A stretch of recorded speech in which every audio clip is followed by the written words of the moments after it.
People of Earth, good evening. A lot of things are happening on this planet at the moment and in the galaxy, as above, so below. This is the cosmic law of evolution and balance. Are you ready for a new episode of Star Nation News? Edition 106. Fasten your seatbelts and engage!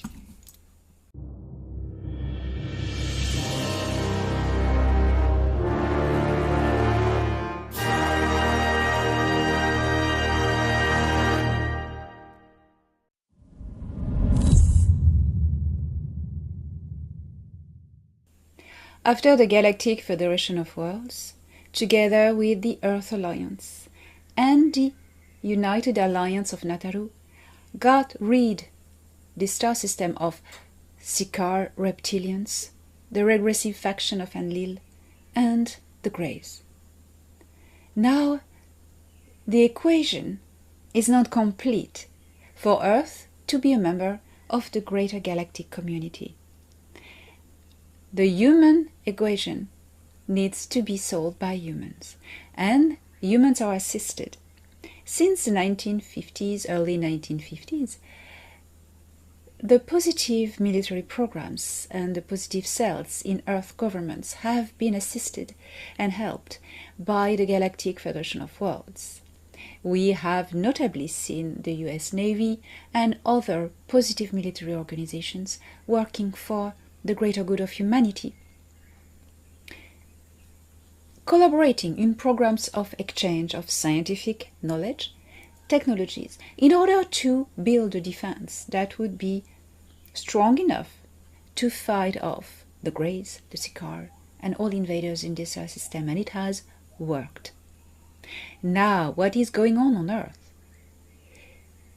is an operation, as we have been telling you, of cleansing, a wave that is swiping from west to east, removing the key players in the deep state operation, and that is a conjoint operation of different white hat governments.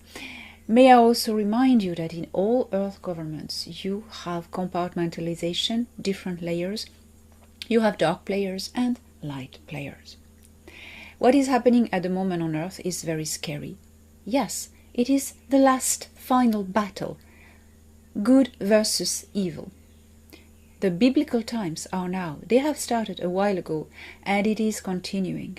And if you refer to the ancient scriptures, you have a very accurate description of what is going on now. If you are able to grasp the metaphorical meaning behind the words, not literally, but trying to put it in the modern worlds, in the actual politic words of this world.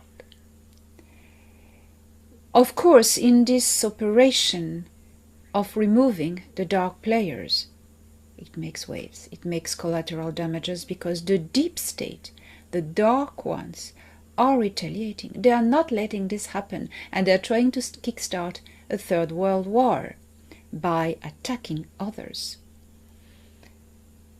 It is a very, very fragile balance in a moment. But this needed to happen to go forward, to move forward. We cannot enter a galactic community if our system is rotten from inside, because we are a threat. They don't want us to infect them. Talking about Earthlings, dark governments. We need to be a stable culture here, with a federated world in balance, acting for the greater good of humanity that shares freely advanced technologies, especially medical technologies, for the greater good of all, free energy, and so on. These are scary times. It would certainly not have been a walk in the park, because the apocalypse, the reveal of the dark coming into the light, that is what the word apocalypse means. Research it, you will understand. It is the reveal of the dark into the light, and it is what is happening, and it is not the end of the world. It is the end of a world of illusion, deception, enslavement and manipulation orchestrated by the dark ones. This has, the demolition process has started. It will make difficult collateral damage. It has already started, but that's not the White Hats doing that. Okay? That's the dark ones retaliating and trying to turn the movement, the dynamics, to their side, to their profit, to their image. So, more than ever, it is time to focus on manifesting peace in the world. We have all the co-creative power of Source. We are all a fractal of Source. And as such, we all have that power to co-create this reality. What do we want? We want peace. We want the dark ones to stop retaliating and peace occur, settle on earth. For the dark ones to stop retaliating, there are two ways. None other option. First option, they decide to stop. Second option, they are beaten. I'll let you choose what option makes more sense to you to arrive in a world of balance, of peace and goodwill.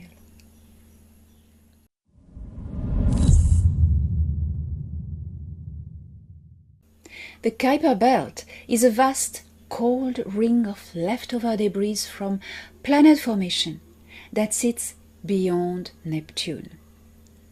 I am taking you this week 30 astronomical units from the Sun, where this belt is extending out to roughly 50 astronomical units.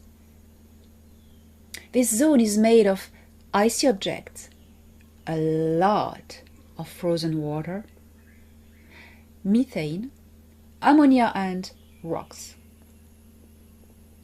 You can find there dwarf planets like Pluto, for instance, Haumea and Makemake, and billions of smaller icy bodies. Thorhan once took me there, as I can recall it was in 2022, when he showed me the boundaries of this star system and the plasma shield of the Sun.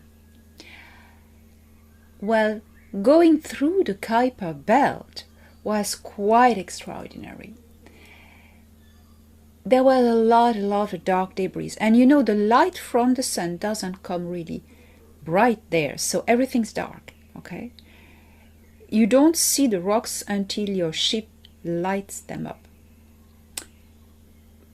Sometimes you can see a bit of reflection when they are big enough or they have metallic or icy surface that can reflect the faint, tiny light from the Sun that is so far away.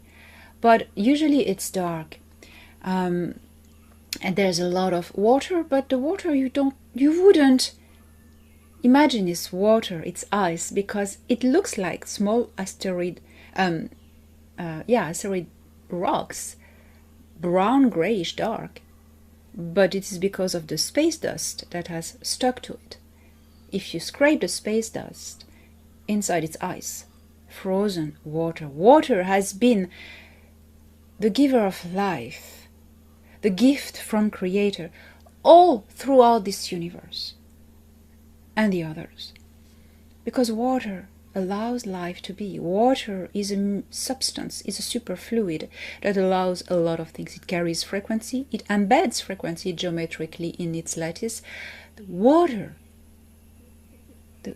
the potential for water, humans of Earth are just discovering it, starting to discover it, and there is much more much more to understand. In this Kuiper belt, I also saw space arcs, old ones, that are there, that are ships with technology left by the seeders a long time ago.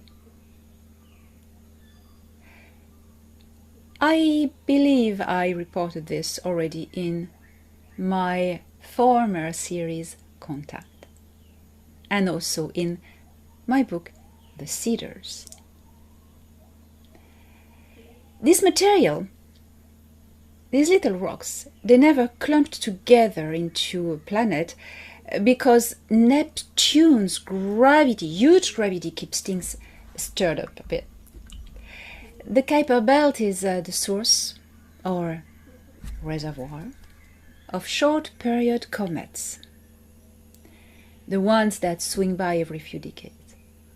Much more other comets come from the Oort cloud. The Kuiper belt also preserves some of the most pristine material from early solar system, and it's basically a deep freeze of cosmic history. And just to zoom out one more step, the Kuiper belt is not the same as the Oort cloud. The Oort cloud is way farther out and more like a spherical halo, while the Kuiper belt is a flatter disk aligned with the planets, like the asteroid belt between Mars and Jupiter. I wish one day you see all these wonders from your own eyes, and you will, very soon as peace comes about to settle on Earth.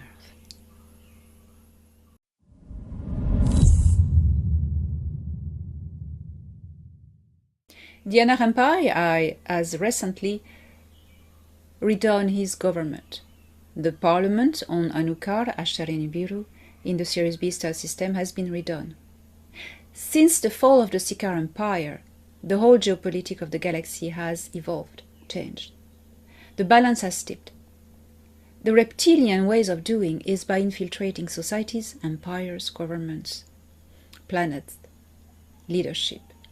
But regarding the empire of the Anachim, it was a little bit more complex. Anu had made a deal for about 400,000 years ago in Earth time, about gaining territory in exchange of allying with the Sikar Queen. You know, the Sikar Empire had this big headquarters in Tuban in the Alpha Draconis star system, but they had small principalities everywhere in the galaxies. And in Orion, there was a local Sikar Queen that offered a deal with Anu at the time. Anu was just young and had just started to build this empire in Nataru, and he wanted new territories. He was very impetuous, and he took the deal, and he was tricked because that's what the reptilians do. And Enlil was born. And then Anu was stuck. And Anu's government had been held strongly by the Sikar. They put Sikar agents in his own government to make sure no rebellion happens. And what has just happened? Recently, the Sikar Empire has fallen. So Anu, the first thing was to get rid of the reptilian influence and spies in his government. Big cleanup. That is why Ea went there. The face and the balance of this galaxy is changing. Now the Danaan Empire is 100% enabled to its full power, helping the United Galactic Alliance of Nataru, bringing more peace and balance in this galaxy. Ea being the ambassador of peace for the forces of light and the balance to be more than ever in harmony with the greater laws of creation.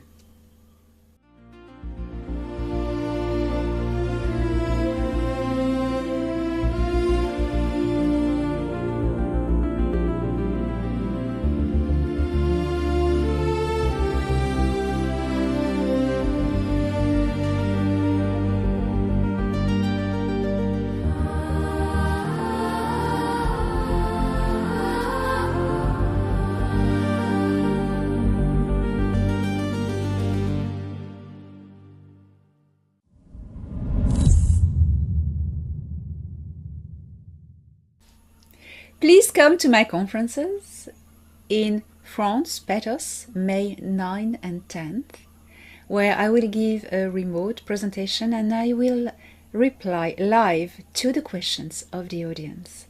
This will be really amazing, and if you have the opportunity to go there, you will meet with incredible people, serious scientists, ufologists.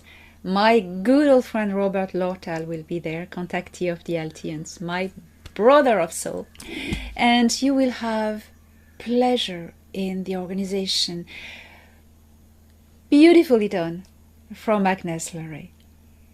And then, for those who can make it to Sweden, Stockholm, I will be there on May 24th to share with you the latest technology advancement and be there on stage and meet you and interact with you. That's going to be really fun. And there are going to be high level standout speakers. Alex Collier is speaking there remotely because it's a long way from America. But you have Armando May, the discoverer of the undergrounds under the Giza Plateau. And you will have people such as Dan Willis as well, and different other great renowned scientists and ufologists there. I am going to let you discover all of this on the JDX Scandinavia website. And then, I'm not finished. I'm flying to Asia, to Japan, and there I am going to be on stage with my dear friend Miyoko Sano, sharing with you also the latest technologies and getting a Q&A remotely with Thoran Eredian.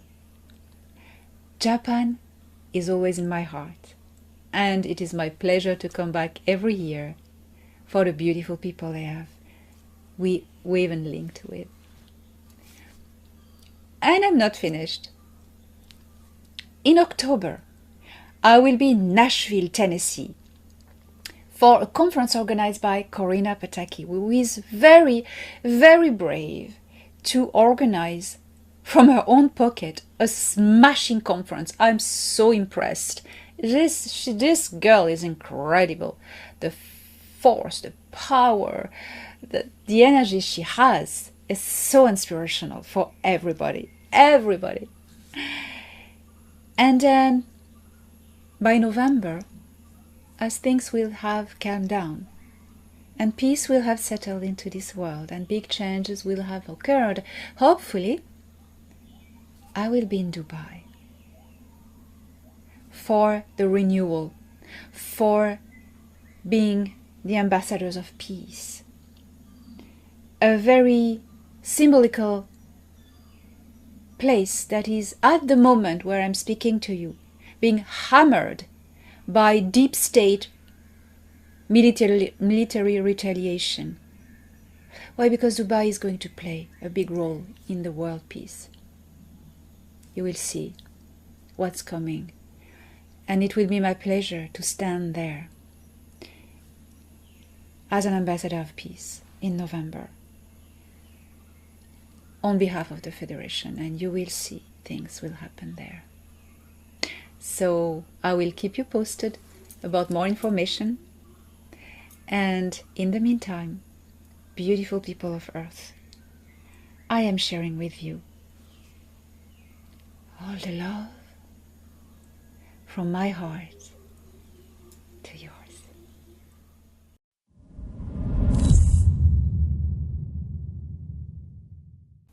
we have tendency to mix the name dimension, density. Of course, when you do not have all the elements of the equation to understand, it's not easy. Well, here we go. Source creator is a singularity that shoots off fractals of itself constantly. It has always done it, it will always do it. Source exists in a time field. It is not linear. There is no moment where it was created and there's no moment where it will die. There are cycles. That's where you hear about the Big Bangs. But it is not creation acts. It's movements in the cycle. Cycles that are included in the time field. Well, if you want to look at the face of God, the face of Creator, look at the flower of life. All these circles intertwine, intricate one in the other. It is not circles, it is bubbles. And these bubbles are universes. What is a universe? It's a dimension. You often hear about parallel universes. Yes, it's other bubbles in the blueprint. The blueprint being the flower of life. Okay. So these universes are also called dimensions. And where the bubble interlaps, that's where the veil is thin and the two dimensions, or three, can coexist together. It always goes by usually three. And Koldas, where I have been in 2022, is at the intersection of these three different universes or / dimensions. Okay? I have had such a beautiful, beautiful initiatic experience on Koldas, and I invite you all to read my book about it, Koldas. Well, Koldasi, you know, they live at this intersection of these three dimensions, and I could notice on their planet sometimes some glitches, what they would call anomalies. And these anomalies would be just sometimes nodes, ephemeral nodes into these three universes. And the Koldasi, they don't care about this. They used to live with this, and they are very mindful of not interfering in this.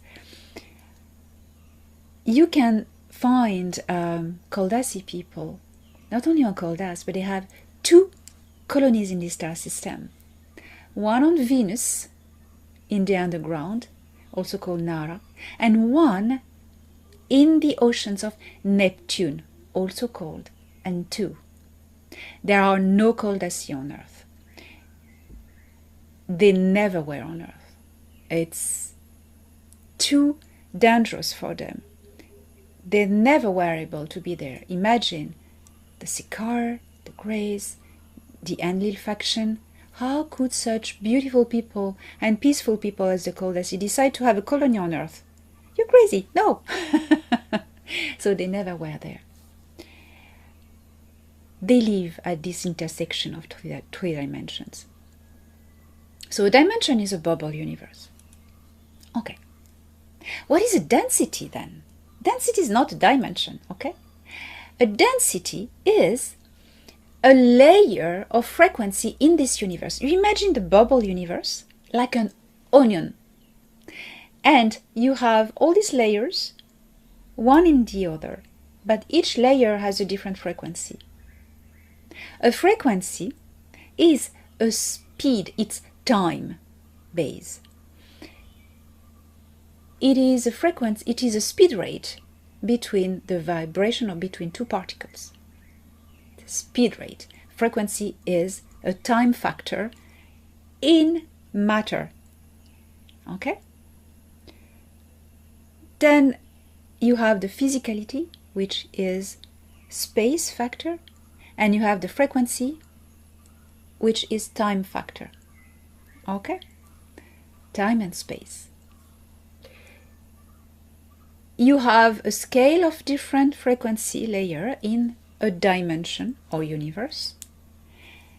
In our universe, we have here 12 different layers. The 13th is source creator. In other universes, you have 20, you have maybe 6, you have different numbers of layers of frequency. How this is determined? By evolution.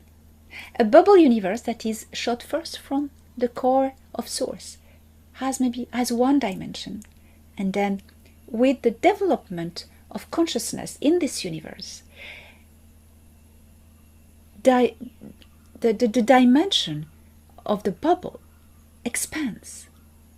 And as consciousness evolves within this bubble, different layers of frequency are created.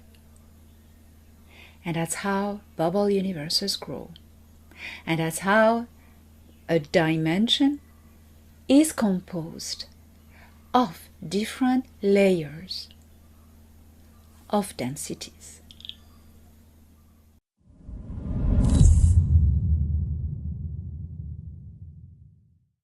Dear people of Earth, hope is a state of being, is a vibration from the heart. Hope is what you radiate in this world. It's who you are. It's not only a concept of the mind. Hope is a frequency. It's something you create and you imprint in the matrix of reality. This star system has entered recently into a higher frequency zone of this galaxy. This average level of existence of intelligence in this galaxy is the 5th density, as I explained to you just before. So the whole star system is speeding up, vibrating faster, and every life on every planet of this star system as well. Remember, 5th density is the average physicality of all this galaxy, and that's where the galactic Federation world is. Now we are able to communicate with them physically without devices, without frequency belt, without environmental suits. We are there with them at the same level of physicality. All right? But this shift hasn't happened overnight. It's still ongoing, and it is at different speeds. What happens when a star system enters into a higher frequency zone in the galaxy? As the cosmic pathways are done, the wave, the pulse comes from source singularity to the heart of every bubble universe. From the heart of this bubble universe, the pulse then echoes to the heart of all the galaxies. And from the heart of a galaxy, it echoes to all the stars, which are beating hearts. They emit a pulse. A pulse, frequency pulse, is, or scalar wave, is a heartbeat. And when there is a heartbeat, there is entanglement of consciousness made possible, most of the time. And from the heart of the suns, the stars, it goes to the heart of the planets that are bound by gravity to it. Remember, gravity is the binding force of the universe. It's the dynamics. And without gravity, there's no time. Time is a field. Gravity creates linear time, creates entanglement. And gravity is also love. It is the same thing that will be understood by earthlings with time. Love and gravity are the same thing. from the heart of the planet to the heart of every living being on that planet. And that is how a pulse wave travels. The sun has entered this higher frequency zone of the galaxy. So the heart of the sun is directly impacted. It is now whiter because it vibrates at a higher rate of matter. When I visited higher frequency planets, such as, for instance, Zagara in the Nilam star system, I was blinded by the light. Of course. And also on the Altian ship and on the Nibiru, I was blinded by the light at first before I adjusted my physicality. With help of technology, of course. But when you have higher light, you have higher frequency. Now the sun is sending 5D pulse waves to everything around. And slowly, slowly, the heart of the planets have changed. That's why you have had so many earthquakes, volcanoes, storms, and it's not over, unfortunately, but the planet adjusts, the body adjusts. Gaia is vibrating faster. Okay? And so do we. So what happens? Now, regarding human beings, volcanoes and earthquakes also affect them. Their own volcanoes and earthquakes. Everything that was stuck, that was not flowing like water and stuck like stone in the heart, is challenged, is shaken. And people are experiencing this. They are parted now. They have the choice to stay behind in their lower frequency mindset or move on with the universe. If you decide to remain in a frequency of division,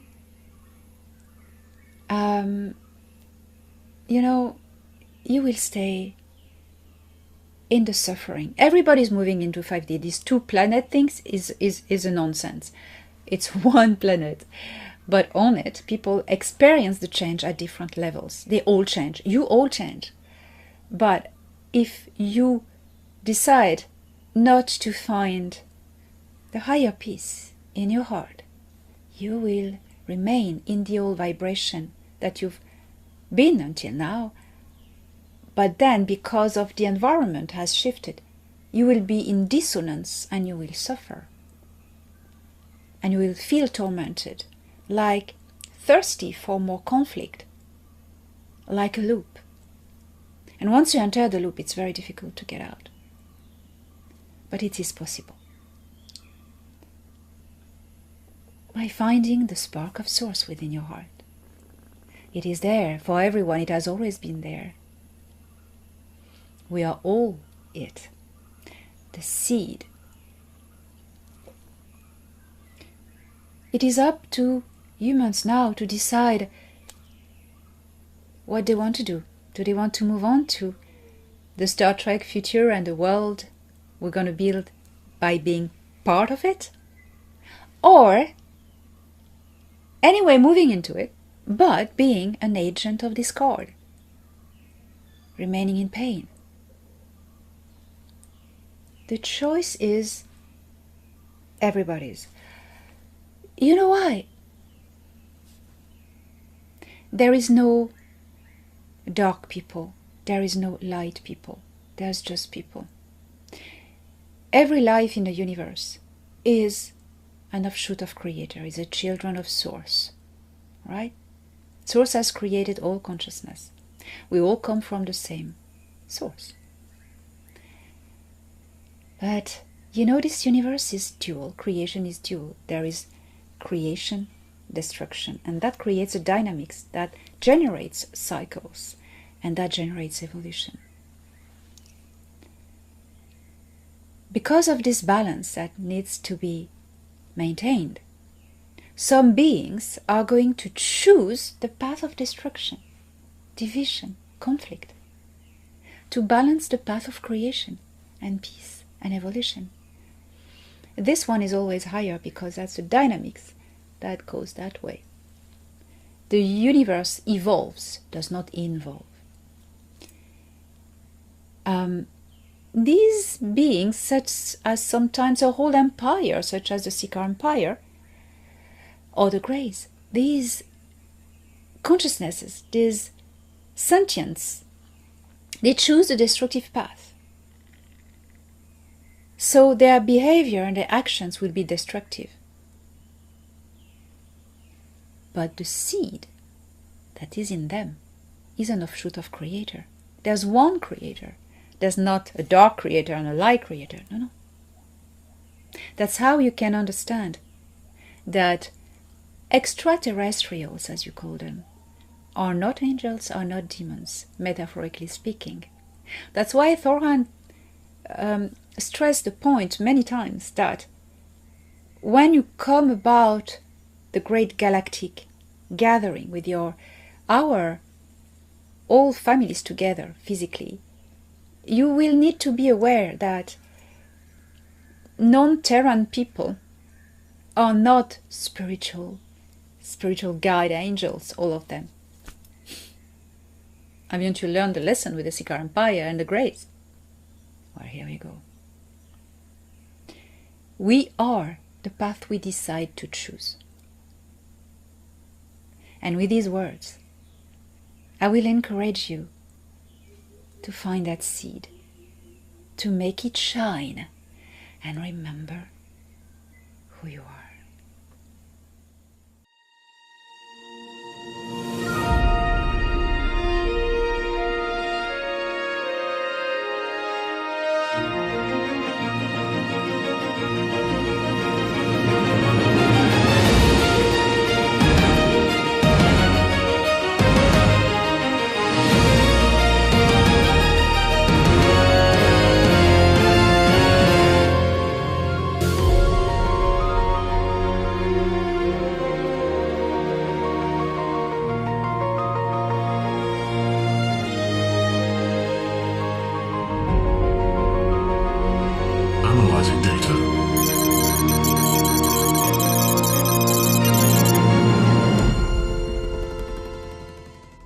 A Tal colony left the Vega system when it became overcrowded, as many did.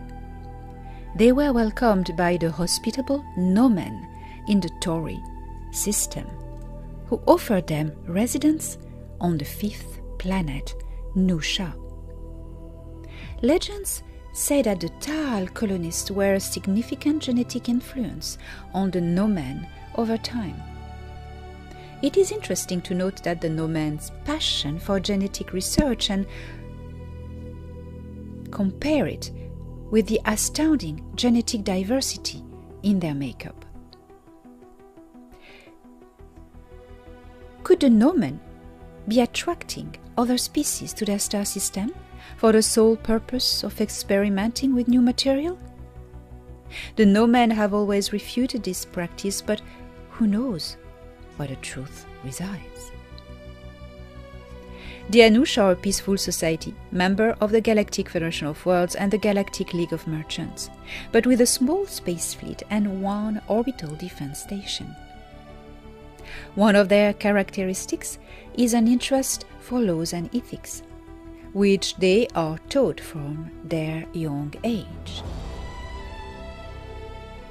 They have kept a close relationship with their pairs in the Vega system, despite the great distance. This human civilization is also involved in the envoy programs as a call for duty, as much as for personal and spiritual experience.